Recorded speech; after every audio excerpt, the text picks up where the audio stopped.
नमस्कार. आज एका लग्नाच्या गोष्टीवर आपण बोलूया. कसं आहे, लग्न सगळेच करतात.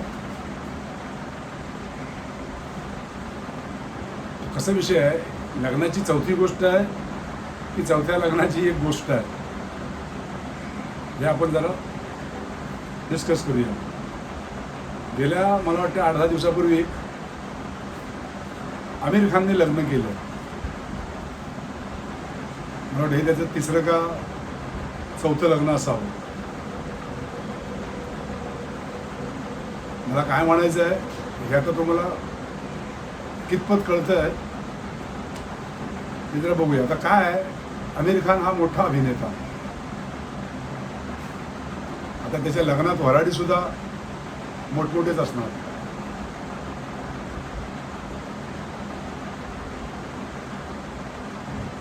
सगळ्यात महत्त्वाचं काय आहे, ह्या त्याच्या लग्नाला ना त्याच्या ज्या पहिल्या बायका होत्या त्या सगळ्या आल्या होत्या.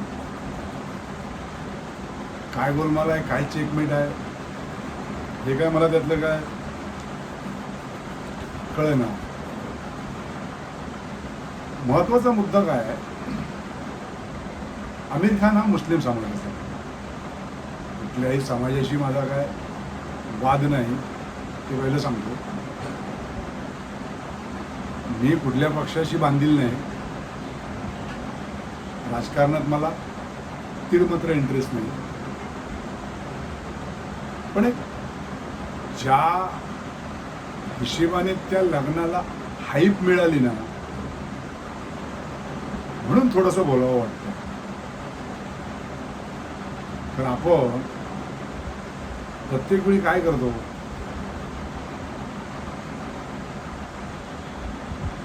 आजच्या तारखेला हिंदुस्थानात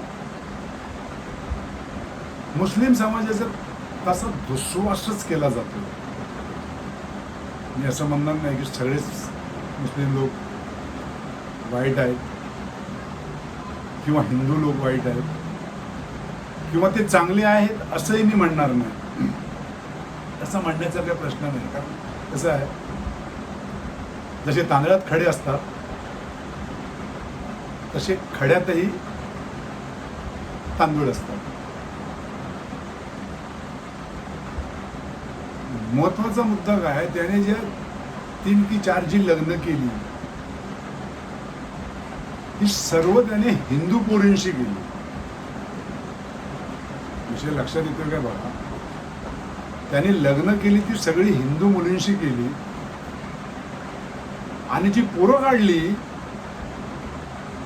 ती मात्र मुस्लिम झाली. इकडे तर आपण किंवा जे पण हिंदुत्ववादी पक्ष आहेत या देशात, या महाराष्ट्रात, अगदी बेंबीच्या देठापासून आपण ओरडतो लव जिहाद, लव जिहाद, लव जिहाद. पण ह्या आमिर खान बद्दल कोण काय बोलताना दिसलं नाही, अजिबात दिसलं नाही. हा लव जिहाद नसेल असं कसं म्हणता येईल? आणि त्याने प्रत्येक वेळी हिंदू मुलीशी लग्न करणं हा योगायोग असेल? मला तर नाही तसं वाटत. मला मुद्दा कुठे येतो, आपण हे बोंबलतो, असं करतो तसं करतो, प्रत्येक वेळी त्या समाजाला आणि धर्माला दूषण देतो. आम्ही म्हणजे सोकॉल्ड जे आमचे पुढारी असतात. आणि हे इतकं सगळं असताना आपणच जाऊन तिथे वऱ्हाडी बनतो. म्हणजे तुम्ही प्रत्येक वेळी लोकांना गृहीतच धरताय ना. हा, एक गावठी अशी एक म्हण आहे, श्रीमंताने खाल्लं तर औषधासाठी आणि गरिबाने खाल्लं तर मात्र ते भुकेसाठी. हीच गोष्ट जर एखाद्या सर्वसामान्य मुस्लिम तरुणाने जर असं एक लग्न केलं असतं तर ह्या संस्कृतीचे रक्षक समजणाऱ्या लोकांनी एवढा गदारोळ केला असता की त्याला जगू दिलं असतं, पण सगळेच त्यांच्या विरोधात गेले असते, कायदा गेला असता, लोक गेले असते. मग असं का की तो एक अभिनेता आहे म्हणून त्याला एक कायदा आणि सर्वसामान्याला दुसरा, असं कसं होऊ शकतो? इकडे तर आमचे नेते प्रत्येक वेळी सांगतात एक देश एक निशान, एक देश एक संविधान. मग हे इथे असं का? हिंदूंसाठी वेगळा कायदा, मुस्लिमांसाठी वेगळा कायदा, पंजाब्यांसाठी वेगळा कायदा, इतरांसाठी वेगळा, असं का? आणि हे तुमचे असे लागेबांधे का असतात? म्हणजे मोठमोठ्या लोकांनी ज्यात चाललंय देशभर, मोठमोठ्या लोकांनी काहीही करावं, कितीही करावं, पण ब्र नाही काढणार. आता ज्या हिशोबाने देशात विषय चालले आहे त्या बाबतीत कोण काय बोलतोय का? नाही. पण आम्ही त्यांचा उदो आमच्या नेत्यांना त्यांचा उदो करताना काहीच कसं वाटत नाही. नवल ह्या गोष्टीचं वाटतं. झालंय कसं, हा योगायोग नक्कीच नसेल की त्याने प्रत्येक वेळी हिंदू मुलगी निवडली. मी एका पेपरमध्ये आर्टिकल वाचत होतो, त्यावेळी त्याला जी पोरं झाली त्यांची नावं त्याने मुस्लिम धर्मीय ठेवली आणि ते मुस्लिमच झाले. थोडक्यात तो काय करतोय? सत्यमेव जयते म्हणून सांगतोय, पण तो सत्य कुठे बोलतोय? किंवा जय कोणाचं करतोय? याचं उत्तर नाहीच आहे. म्हणजे त्याच्या भोवती ग्लॅमरस आहे म्हणून त्यांनी काही करावं, त्यांनी 4-4 बायका कराव्या, 25 पोरं करावी, त्यांना कुठे अंकुशच नाही.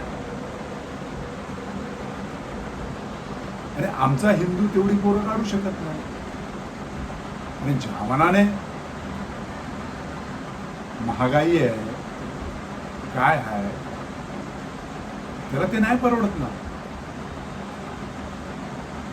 मग बोलताना मग गुन्हेगारी मग तेच करतात, हे असंच करतात, ते तसंच करतात. मग हा असा भेदभाव का?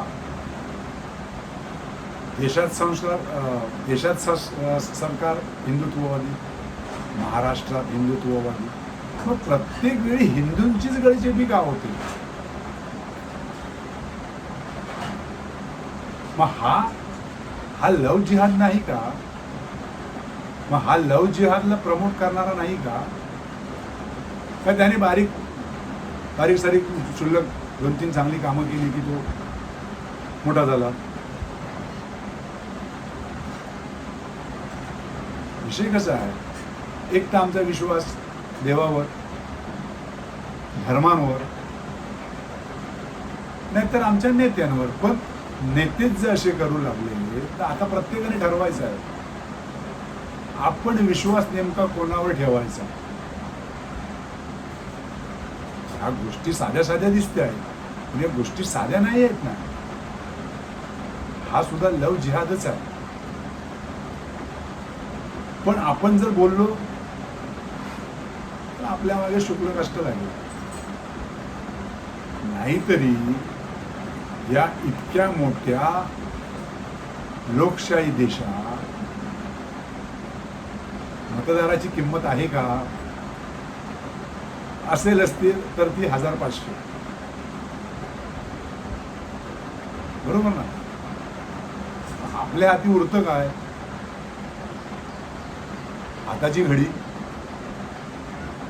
तोंडावर बोट, आणि जो तो येईल टपली मारून जाईल ते आपण सहन करायचं. कारण आपल्यासाठी ना कुठला नेता येणार